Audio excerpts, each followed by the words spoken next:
For most of human history, every known planet belonged to one small neighborhood, our solar system. The planets were the worlds that moved across Earth's sky while the stars remained distant points of light. But an exoplanet, or extrasolar planet, is a planet outside the solar system, orbiting another star or sometimes drifting without a star at all. That idea changed astronomy because it turned the Sun's planetary family from something unique into one example among many. Once scientists confirmed planets around other stars, the question was no longer whether other planetary systems existed. The question became how common they were, how strange they could be, and whether any of them might resemble Earth in the ways that matter for life. The first confirmed exoplanets were announced in 1992, but they were not found around a normal star like the Sun. They were found around a pulsar, the dense spinning remnant of a dead star. Pulsars emit extremely regular pulses of radiation, almost like cosmic clocks. When planets tug on a pulsar, they slightly disturb the timing of those pulses, and astronomers can detect the pattern. This was a surprising beginning. The first confirmed alien worlds were not warm, familiar planets under gentle sunlight, but planets surviving around a stellar corpse. Their discovery proved that planets could exist in extreme environments and that the universe was capable of building planetary systems in places scientists had not expected. In 1995, astronomers confirmed the first exoplanet around a main sequence star, a star still burning normally like our Sun. This discovery felt closer to the dream of finding another solar system, but it also delivered a surprise. Many early exoplanets were huge gas giants orbiting extremely close to their stars. These planets, often called hot Jupiters, were nothing like Jupiter in our own system, which orbits far from the Sun. Their existence forced scientists to rethink planet formation. Planetary systems were not always neat, stable copies of ours. Planets could migrate inward, settle into tight orbits, and create systems that looked completely unfamiliar from the perspective of Earth. By June 4, 2026, astronomers had confirmed 6,298 exoplanets in 4,709 planetary systems. More than 1,000 of those systems contain multiple confirmed planets. These numbers are impressive, but they are not a complete map of the galaxy. They are the visible edge of a much larger population. Every confirmed exoplanet depends on instruments, observation time, favorable geometry, and careful interpretation of data.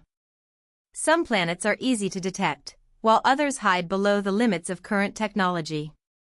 So the catalog is both a record of real discoveries and a reminder of how much remains unseen. The universe is not short on planets, our challenge is learning how to find them. Most exoplanets are not discovered by direct images. Stars are so bright compared with their planets that seeing a planet beside its star is like trying to spot a tiny spark next to a searchlight from an enormous distance. Instead, astronomers usually find planets indirectly.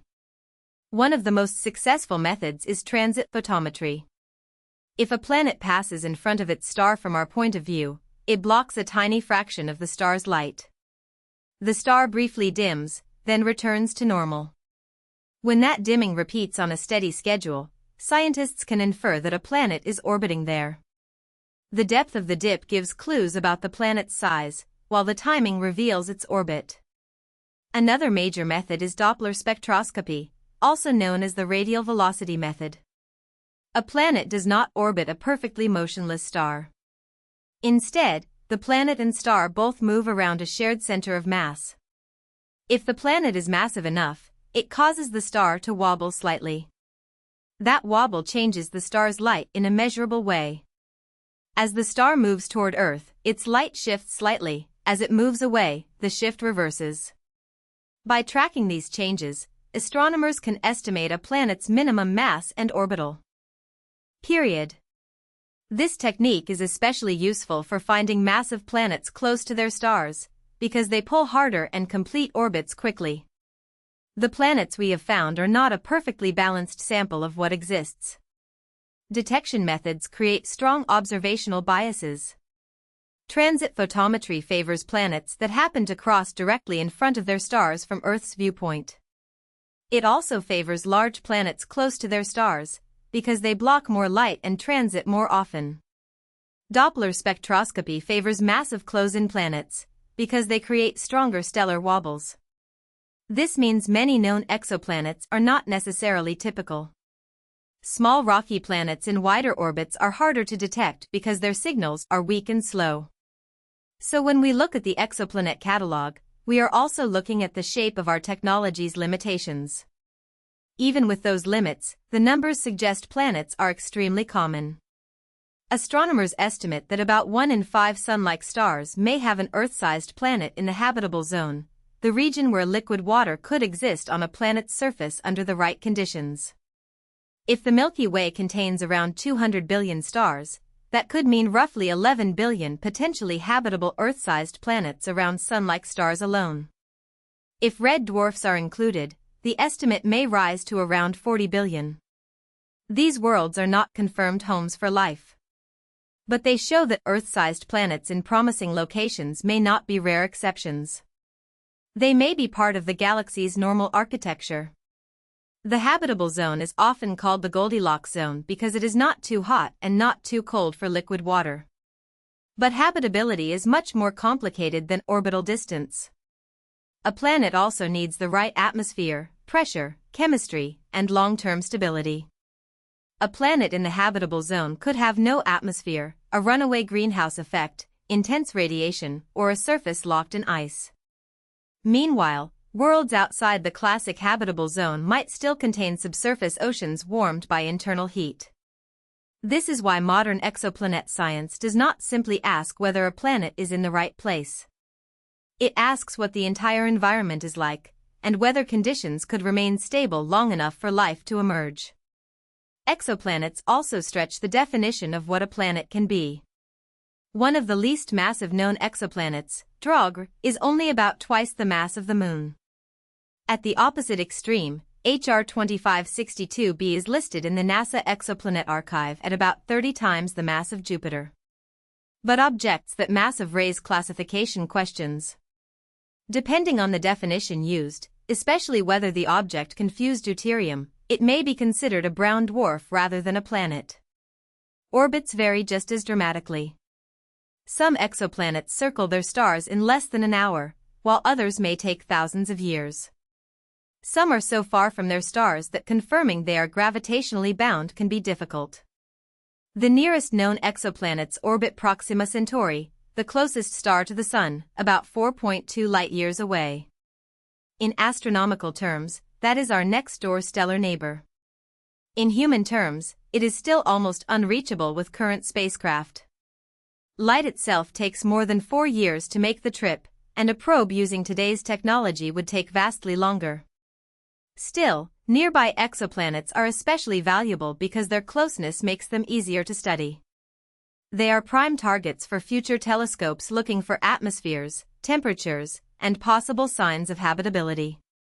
Proxima's planets remind us that alien worlds are not just distant abstractions scattered across the galaxy. Some exist in our immediate cosmic neighborhood. Not every planet belongs to a star. Rogue planets drift through space without being part of a normal planetary system. Some may have formed around stars and later been thrown out by gravitational encounters with other planets. Others may have formed more like small failed stars. The Milky Way could contain billions of these wandering worlds. There is even evidence suggesting planets may exist beyond the Milky Way, in other galaxies. These ideas expand the meaning of planet beyond the familiar image of a world circling a sun. Planets may be found around living stars, dead stars, between stars, and perhaps across intergalactic distances. The category is broader and stranger than our solar system once suggested. The next stage of exoplanet science is not only counting planets, but understanding them as worlds. The James Webb Space Telescope, working with ground-based and other space observatories, can study some exoplanet atmospheres by analyzing starlight that passes through or reflects from them.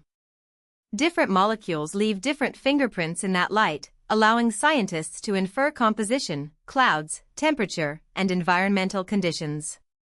This does not instantly reveal life, but it turns distant planets into testable places rather than guesses. Each atmosphere studied gives researchers a better sense of how planets form, evolve, and sometimes become potentially habitable. Exoplanets have transformed the search for life from pure speculation into a careful investigation of real worlds orbiting real stars. If you found this helpful, please like this video and subscribe for more explainers.